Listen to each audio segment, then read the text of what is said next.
time. It is Tuesday, May 31st, and I must apologize for being about 4 or 5 minutes late.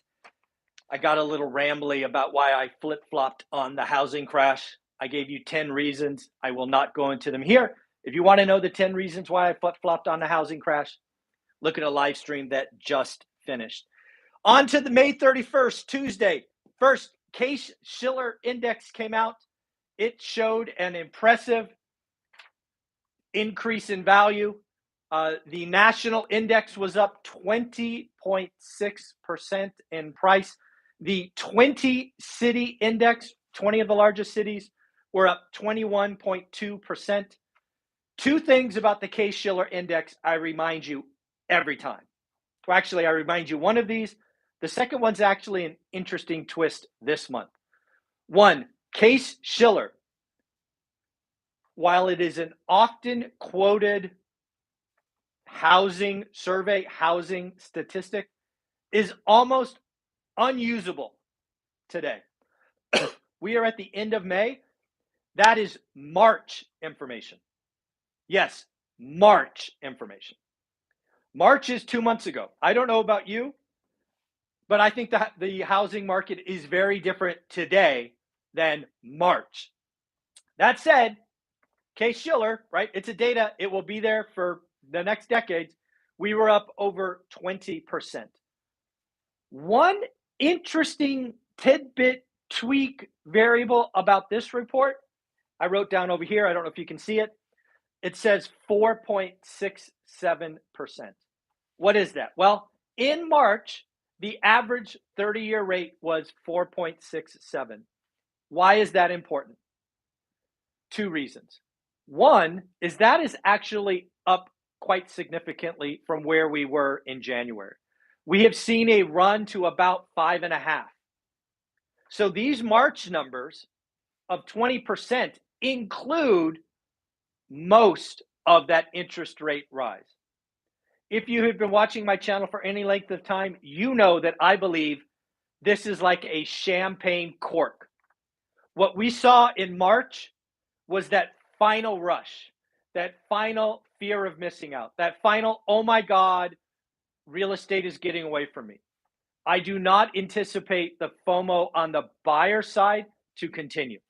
I think March will be the last time it was fear of missing out for buyers. So this I consider a buyer number.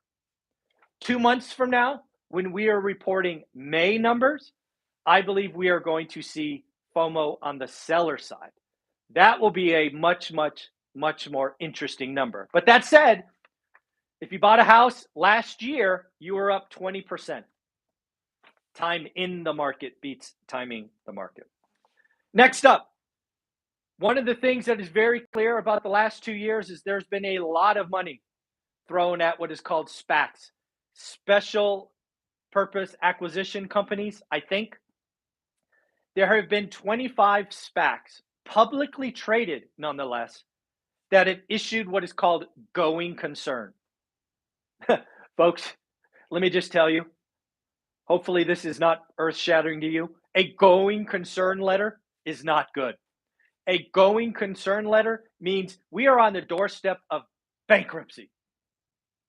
When you have 2 years fueled by cocaine and Red Bull, you are going to have going concern and you are going to have bankruptcies. It is a matter of fact. The only question is timing. And I think they are right around the corner. Next up, I've been talking about China. I think China is in a recession. I don't think they will tell us. I think one of the things that you have to understand about China is their economy is the big pieces of the Chinese economy are very different than the United States, but yet they are still big pieces. Example, the real estate market in China is about 30% of their economy.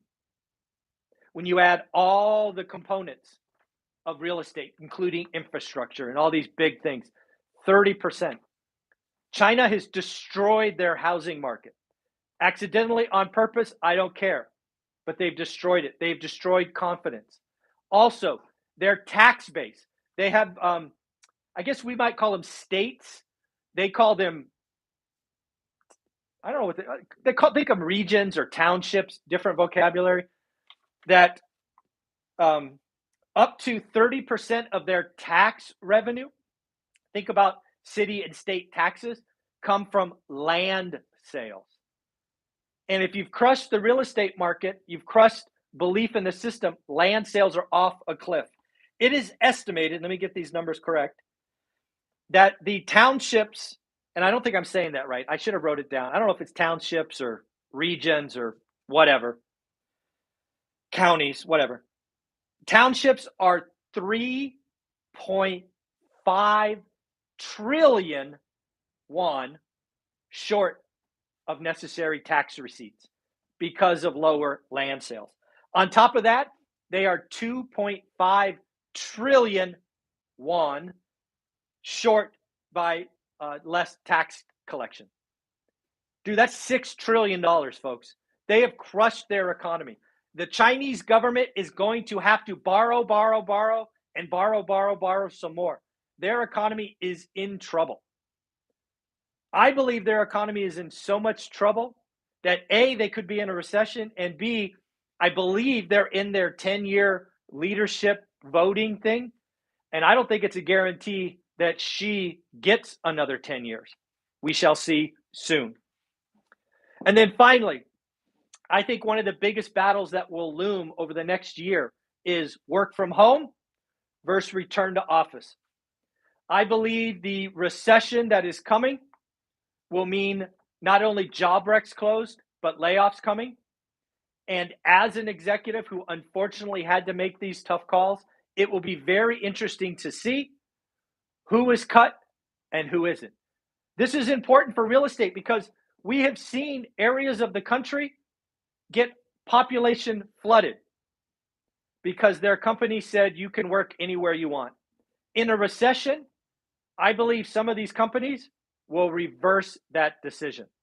That will put people with a choice. Do I stay where I'm at? Do I go back? I think the real estate market in some areas could be greatly in trouble. Other things that I found that I thought were interesting, Federal President Christopher Waller, Fed presidents are talking. He is trying to tell you that, folks, we are going past neutral. Neutral, again, is this fictitious number that none of us really know. The current estimate is 2.5. If we get 50 in June and 50 in July, we'll be at 1 3/4. So that's maybe another 75 by the end of the year.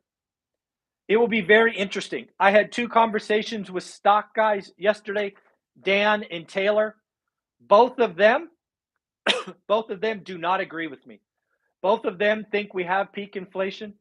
Both of them think the Fed will break sooner. I do not. But again, I want to hear the other side. So you should see some videos from Dan and Taylor really pushing me that I might be wrong. Looks like there's some acquisitions in the gold market. Yaman Gold has been bought for $6.7 billion by Goldfield. Credit Suisse could be in trouble. There's a rumor on the street that Credit Suisse has suffered crazy amount of losses and that there is a liquidity run.